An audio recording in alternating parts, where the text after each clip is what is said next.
wabarakatuh.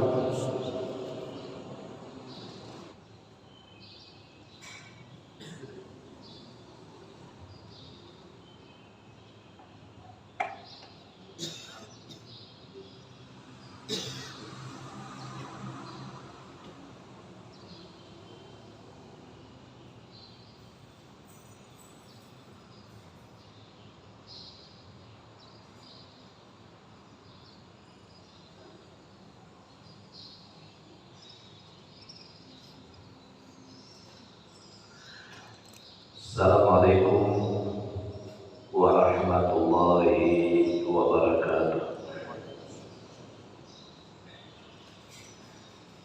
Alhamdulillahirabbil alamin wassalatu wassalamu ala asyrafil anbiya'i wal mursalin sayyidina wa habibina wa syafi'ina Muhammadin wa ala alihi wa sahbihi ajma'in. Subhanaka la ilma lana illa ma 'allamtana innaka antal alimul hakim. Wala haula wala quwwata illa billahil aliyyil azim. Wala haula wala quwwata illa billahil aliyyil azim. Rabbi shrah li sadri wa yassir li amri wahlul 'uqdatam min lisani yafqahu qawli. Allahumma inna nas'aluka al-futuh wal mutuh wal rusuh salahal jasadi wal ruh taubatan nasuh bihaqi sayyidina Muhammadin sallallahu alaihi wasallam. Qala mu'allif rahimahullah ta'ala wa nafa'ana bi'ulumihi fid dharain. Qala an-nabiy sallallahu alaihi wa alihi wasallam, kuntum khaira ummatin ukhrijat linnas ta'muruna bil ma'ruf wa tanhauna 'anil munkar. Ila akhir ayat. Sadaqallahul azim wa sadaqa rasuluhu wa habibuhul karim wa nahnu 'ala dzalika minasy syahidin wasyakidin. Wa qala an-nabiy sallallahu alaihi wa alihi wasallam, ya'ti fi akhir zaman nasun min ummati ya'tuna masajida fayaquduna fiha khalqan dzakarahumud dunya wa hubud dunya la tujalisuhum falaysa lillahi bihim hajah. Para jamaah salat subuh yang sama-sama dirahmati Allah Subhanahu wa taala, pertama-tama marilah kita sama-sama memanjatkan puji dan syukur kehadirat Allah Subhanahu wa taala. Dengan berkat limpah rahmat, taufik, hidayah dan inayahnya, sehingga pada pagi hari ini kita dapat kembali berkumpul di masjid yang mulia ini di dalam niat dan tujuan yang sama, yaitu sama-sama untuk menghidupkan sunnah Nabi kita Muhammad sallallahu alaihi wasallam. Selawat dan salam senantiasa tercurahkan di junjungan kita Nabi besar Muhammad sallallahu alaihi wasallam, juga kepada para sahabat,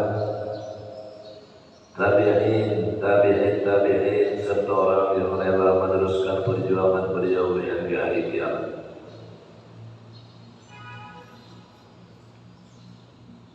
Para jemaah sekalian, pada zaman dahulu ada salah satu di antara umat manusia yang saat itu beliau terlalu sombong. Sombongnya bukan kepada panggung tapi kepada Allah. Lalu beliau di samping mempunyai kedudukan yang tinggi di sisi manusia, beliau minta diakui supaya beliau dijadikan Tuhan. Ini hampir kelas-kelasnya sama dengan Fir'aun mungkin. Nah saat itulah para jamaah, karena senantiasa sombongnya itu luar biasa, sehingga terjadilah saat itu perselisihan yang besar dan dalam kepada kaum muslimin, sehingga mereka itu diperangi oleh kaum muslimin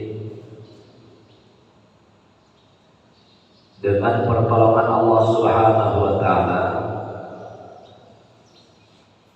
Orang itu dapat dikalahkan,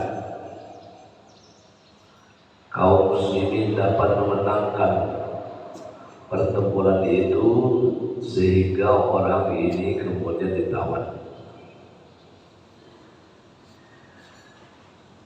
Kaum muslimin yang dapat menawannya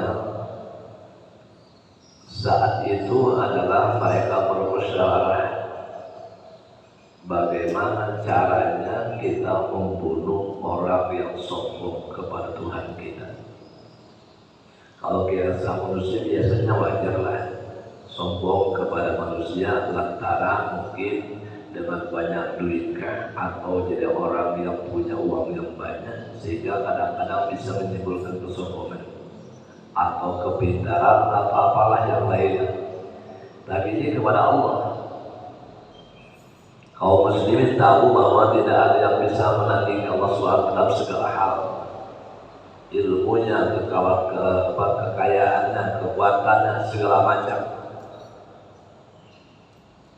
Nah, hari itulah para jamaah, karena orang ini sekali lagi karena terlewat sombongnya, akhirnya kaum muslimin di antara hasil sepakat mufakat mereka itu dengan cara diikat, tangannya diikat, kakinya diikat, lehernya diikat, dimasukkanlah fil kumkum. Kumkum itu semacam alat untuk kita masak yang besar itu, biasanya digunakan seorang semacam walimatul arus karena mengadakan selamatan pengantin rumah itu banyak. Nah, orang ini dimasukkan di tempat itu. Setelah dimasukkan di sana, lalu ditutup kayak kita merebus air, ditutup dalam keadaan terikat. Kemudian dia di bawah tempat yang besar itu diisi air, kemudian di bawahnya tempat itu api, ya model kayak gaya Fir'aun lah gitu ya, dengan cara menghukum masyibah. Dimasukkan di sana, dihidupkan apinya. Semakin lama, semakin mulai panas air yang di dalam tempat kumkum itu. Nah, saat itu pada jamaah, begitu sudah mulai merasa panas, maka dia orang yang bertuhan kepada Tuhannya lalu berdoa,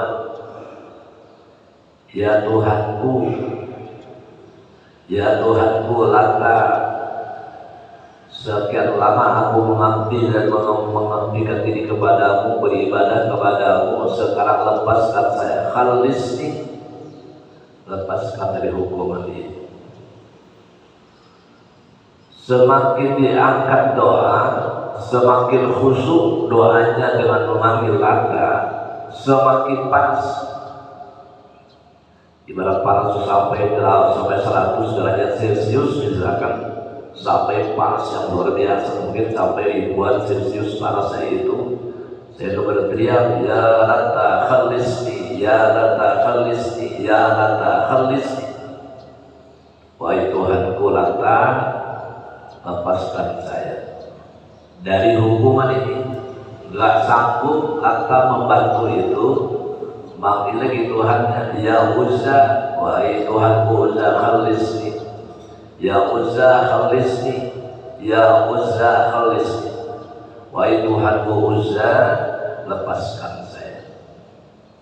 Saya sekian tahun mengabdi kepadamu, sekian tahun saya mengabdikan diri kepadamu, wahai Tuhan Uzza. Ternyata semakin panas sampai disebut Lata, Uzza, Manat, Hubal. Sampai dibicara ya Hubal Khalisni, saya sudah lama mengusap kepalamu.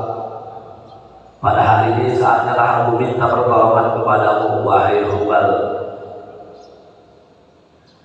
Dengan semakin panas seperti itu pada jamaah. Lalu kemudian dia berkesimpulan bahwa Tuhan yang lama aku sembah seperti ini tidak membantu sama sekali di dalam menyelamatkan saya dari siksa mereka kaum muslimin. Dengan itulah lalu dia rupanya berpikir. Dia berkata, saya mencoba berdoa kepada Tuhannya kaum muslimin. Lalu dia berdoa, La ilaha illallah, La ilaha illallah,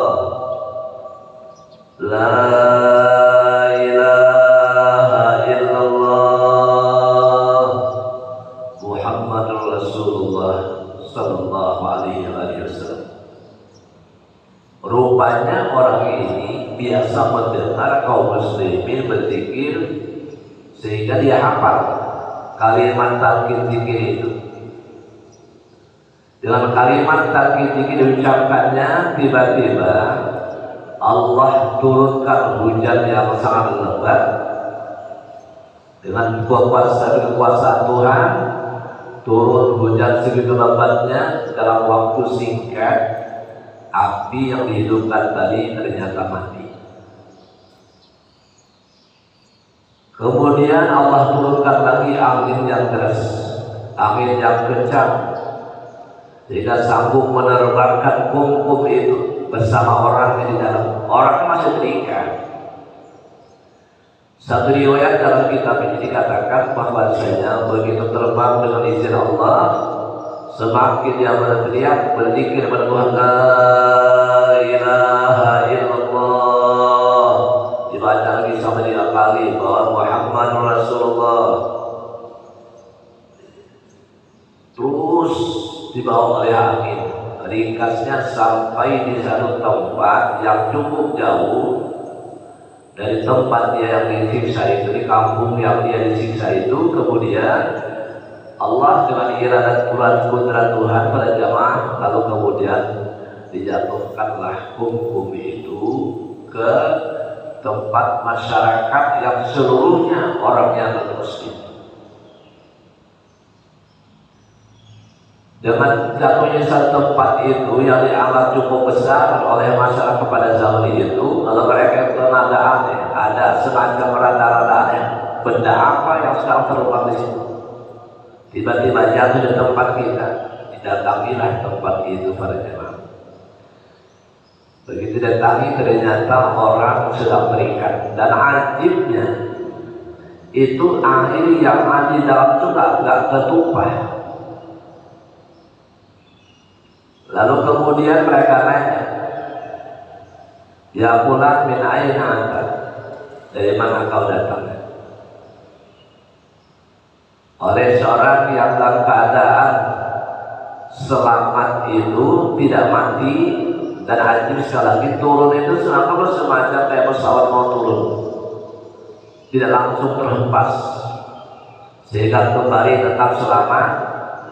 Lalu dia menjawab, saya dari kampung Fulan bin Fulan.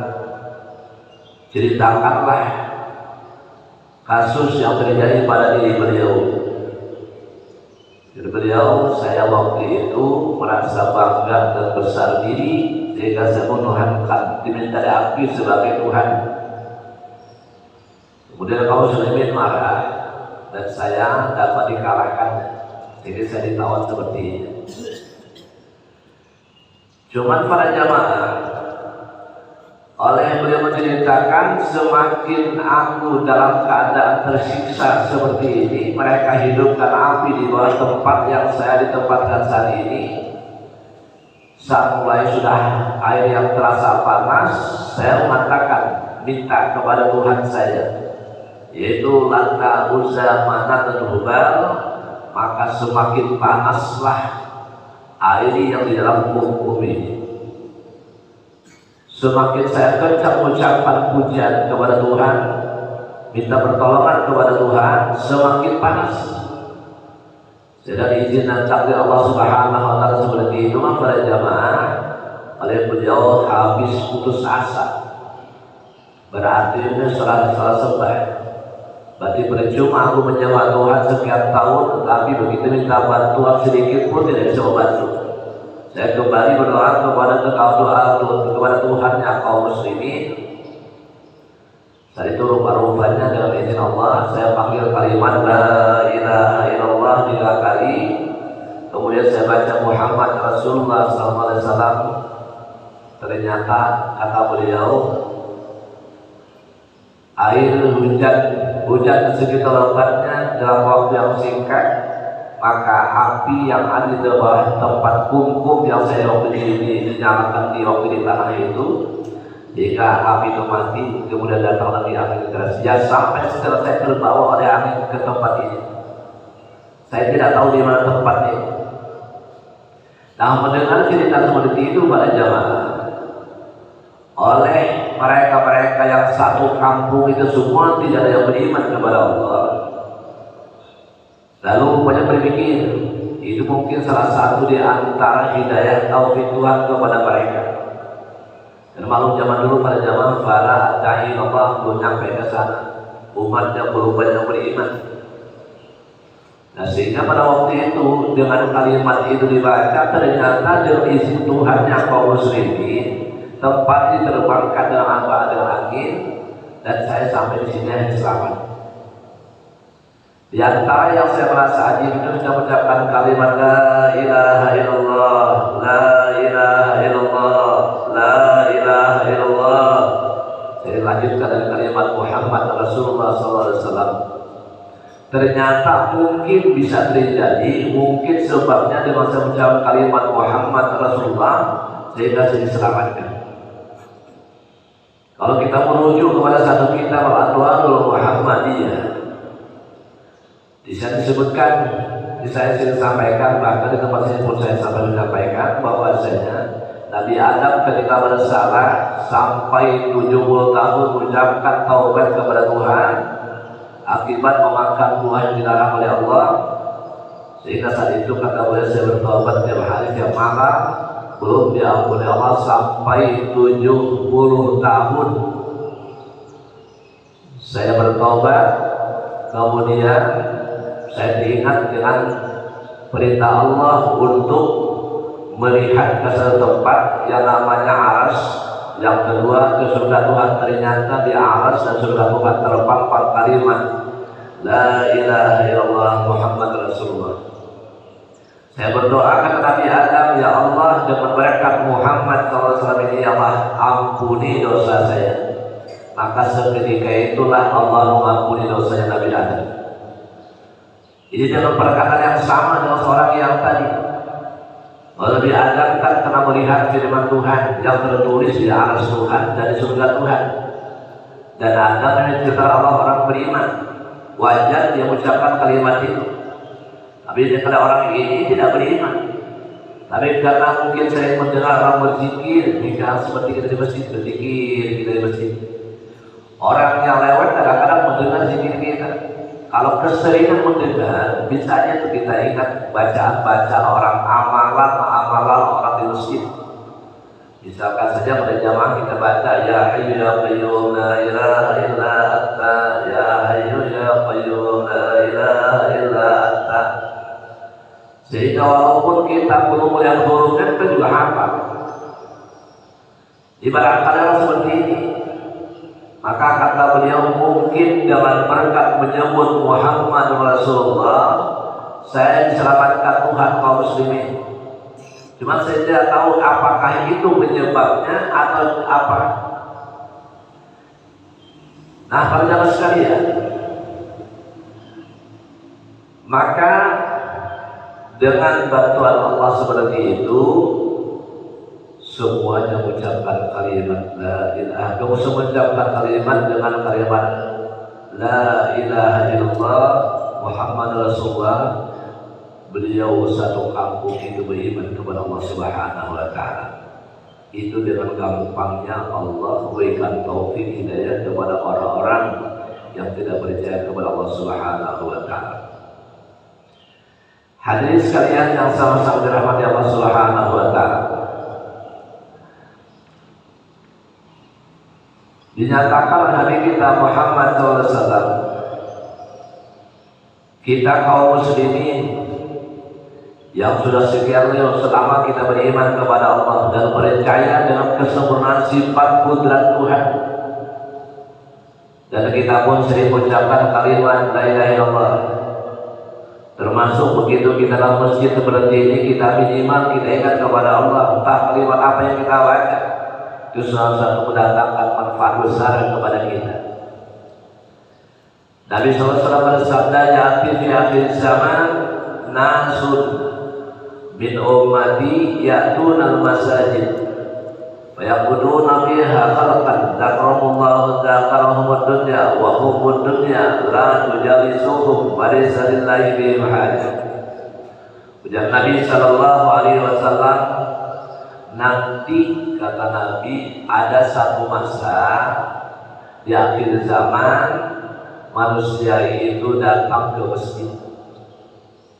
Ya sudah berang tentu kalau kita muslimin itu datang ke masjid untuk senantiasa mendengarkan nasihat-nasihat, baik itu termuat lewat Al-Quranul Karim maupun lewat hadis Nabi kita Muhammad sallallahu alaihi wasallam. Cuman kata Nabi pada jamaah, manusia ini datang ke masjid tetapi bukan berzikir, cerita masing-masing cerita urusan keduniaan. Mohon maaf, mungkin yang pedagang cerita masalah dagangannya, yang bertani cerita masalah pertaniannya, yang nelayan cerita masalah nelayannya, masing-masing cerita urusan dunia, cuman di dalam masjid. Ini disampaikan. Itu nanti kata Nabi akan datang masa itu. Kapan? Wallahu a'lam. Mungkin 1000 tahun akan datang atau 1000 tahun akan datang akan terjadi seperti itu. Sehingga dikatakan oleh Nabi SAW, fayaquduna fiha khalqan.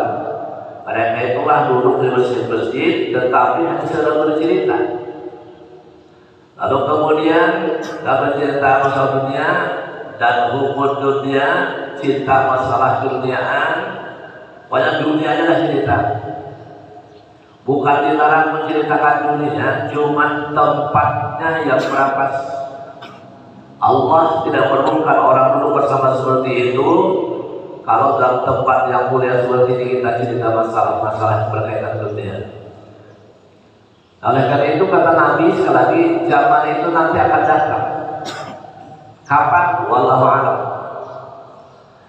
Lalu kemudian daripada Hasan anak Nabi SAW qala, ujar Sayyidina Hasan cucu Nabi kita Muhammad sallallahu alaihi wasallam, ujar beliau, ala ukhbirukum ya ukhbirukum ala ukhbirukum bias nasi syariatan. Qalu man huwa ya Rasulullah? Qala alladhi yasriqu min salatihi. Qalu wa kaifa yasriqu min salatihi? Qala la yatimmu rumu'aha wa la sujuduha. Dari Sayyidina Hasan radhiyallahu ta'ala bahwasanya Nabi SAW bersabda, Nabi, maukah aku sampaikan berita yang tidak baik terhadap manusia? Manusia ini pada jamaah pada zaman itu sembahyangnya itu sedang mencuri. Apa yang dimaksud mencuri di sini? Yaitu mereka sembahyang. Man huwa ya Rasulullah? Siapa orang yang mencuri dalam sembahyang itu? Qala, Nabi bersabda, alladzi yasriqu min salatihi, yaitu orang yang mencuri dalam sembahyangnya. Qalu wa kaifa yasriqu min salatihi? Sahabat Nabi bertanya kepada Nabi, bagaimana orang yang dalam keadaan posisi sembahyang itu mencuri? Kalau kita nggak sembahyang mencuri, itu sama masuk akal. Di samping sembahyang sambil mencuri, sahabat bertanya kepada Nabi kita Muhammad Sallallahu Alaihi Wasallam. Dikata Nabi Sallallahu Alaihi Wasallam, "Qala la yatimmu ruku'aha wa la sujuduha." Yang dimaksud dengan mencuri dalam sholat itu adalah orang yang apabila sholat rukuknya itu nggak sempurna, nggak ada tumaninahnya, sehingga apabila sholat kita tidak ada tumaninah saking cepatnya, bisa Allah